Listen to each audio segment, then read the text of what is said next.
¿Quién era realmente Fawcett?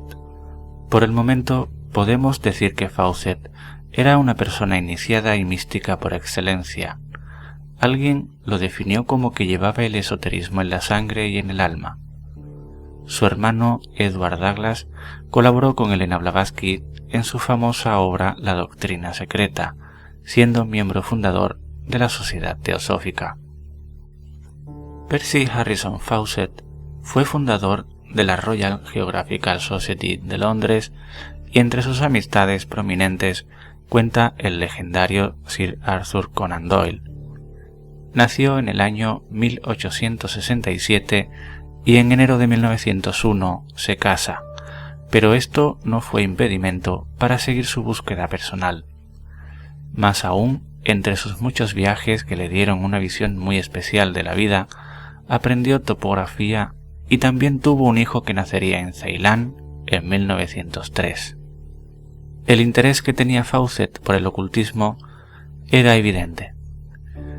Fawcett tenía en su poder un ídolo de piedra de basalto negro que le había dado nada menos que Sir Henry Rider Haggard, un renombrado escritor inglés victoriano de novelas de aventuras, iniciador del subgénero mundo perdido.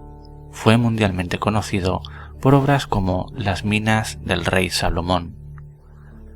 Fawcett creía que la forma de conocer el secreto de la imagen de piedra era a través de la psicometría, un método que en su época pudo provocar el desprecio de muchos científicos, pero también ampliamente aceptado por otro sector con una mentalidad libre de prejuicios.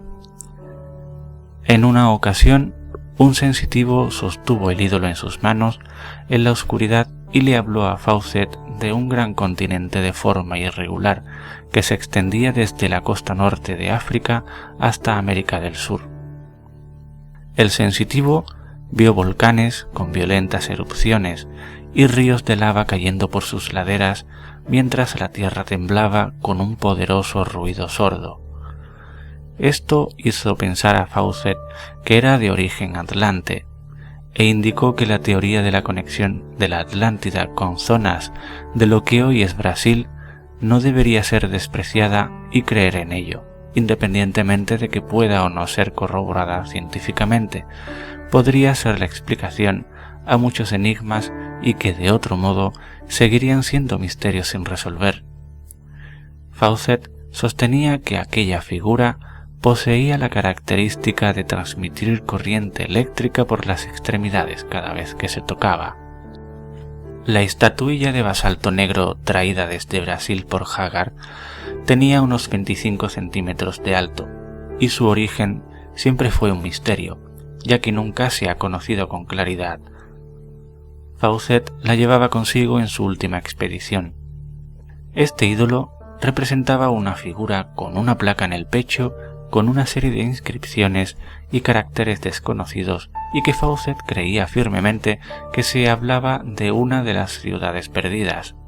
Expertos del Museo Británico dijeron a Fawcett, tras un detallado examen, que la estatuilla era auténtica. Sin embargo, pese a sus experimentados conocimientos, no pudieron ofrecer una solución a su secreto. Sin embargo, de los 24 caracteres inscritos en la estatuilla, hay 14 de ellos que han sido observados por separado en varias piezas de cerámica antigua de Brasil. Para Barry Fell, un autor que ha descifrado muchas otras inscripciones antiguas del pasado, esta estatuilla de basalto fue hecha en los alrededores de Halicarnaso antes de la época helenística. El ídolo dice que representa la imagen de un sacerdote de Baal que se utilizó para anunciar el templo en Tiro, que fue dedicado a Hércules o Heracles, y el lenguaje de la inscripción en el ídolo de basalto puede ser criollo, minoico y tita, una escritura jeroglífica inventada por los carios que fundaron la gran ciudad de Cnosos en la Creta minoica, una ciudad en la que surgió una cultura y una civilización extrañamente moderna, y que de repente y misteriosamente desapareció ocultando para siempre la gran civilización minoica. Según Barry Fell, el coronel Fawcett creía que el ídolo que le dio Haggard y que había encontrado en unas viejas ruinas de Zimbabue vino de la Atlántida, el continente sumergido. Sin embargo, el origen del ídolo apuntaba al área mediterránea en una época alrededor del 400 a.C. En realidad, el ídolo fue introducido primero por el último cónsul británico en Río de Janeiro, el coronel O'Sullivan Baird, que la había encontrado en las ruinas de una antigua ciudad perdida en 1913, en una de sus expediciones guiadas. Más tarde, el ídolo llegó a las manos de Sir Henry Rider Haggard, que finalmente se lo entregó al coronel Percy Harrison Fawcett, que estaba convencido de que vino de América del Sur, y a su vez utilizado en busca de su gran objetivo, la ciudad secreta de Zeta, en su octava y fatídica expedición a la selva de Brasil en el año 1925. La estatua fue vista por última vez a la venta en un mercado de Cuiabá en 1960. Helena Bari era una medium de San Francisco que Nina Fawcett había conocido durante su estancia en los Estados Unidos durante la expedición de Fawcett de 1921. Esta medium desempeñó un papel muy importante en la vida del coronel Fawcett. Antes de que Fawcett dejara Inglaterra en 1924, envió muchas cartas a Helena Bari, pidiendo consejos sobre la dirección que tomar y también una foto de esta estatua. Helena Bari dijo a Fawcett en sus cartas que la estatua era de él, en una vida pasada, cuando fue un gran sacerdote. Ella dijo que él debía llevar la estatua con él en la expedición final como una especie de pasaporte y mostrársela a los guardianes de la tierra para probar su autenticidad. Más tarde, un extraño personaje que afirmó conocer el significado de la escritura dijo que era fenicia semita y contactó con Brian Fawcett, su hijo, para hacerle saber al respecto. La traducción parcial de los glifos hecha por Barry Fell en la parte inferior de la estatua supuestamente dice lo siguiente: solicitamos a los dioses un buen presagio para el futuro. Invocamos a Melgard y traemos una ofrenda para él. Como siempre ocurre en estos casos, quien decida encontrar en la actualidad la estatuilla para analizarla o contemplar sus extrañas simbologías, se topará con el típico "se encuentra desaparecida", como informará el hijo de Fawcett, Brian, cuando se le requirió información sobre su paradero. Por lo tanto, solo queda remitirse a la única fotografía que se conoce sobre el ídolo, aparecida por vez primera cuando salió a la luz la biografía post-mortem del desafortunado explorador.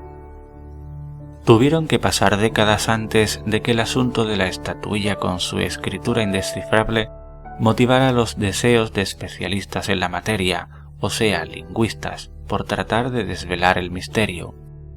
Fue así que a comienzos de la década de los 80, un estudioso de origen israelí, Aldo Ottolenghi, se sumergió en la tarea, cuyos resultados presentó en su obra Civilizaciones Americanas Prehistóricas, un revelador trabajo sobre la escritura utilizada en el continente americano antes de la conquista.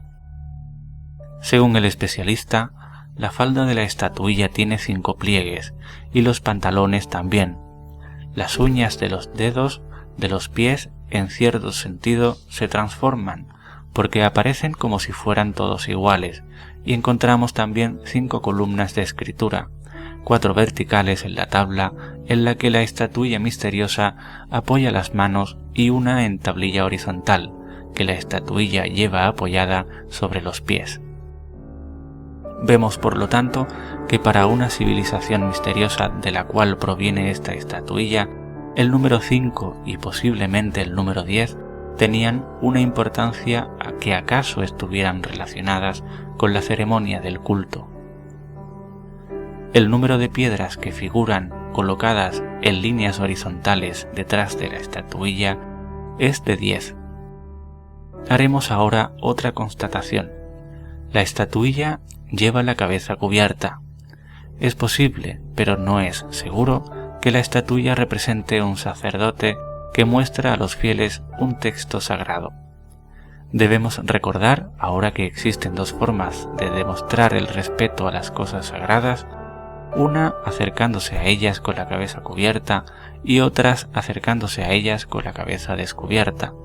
Los judíos, por ejemplo, se cubren la cabeza cuando entran en sus templos, mientras que los varones cristianos, para demostrar su respeto a los lugares sagrados, se descubren.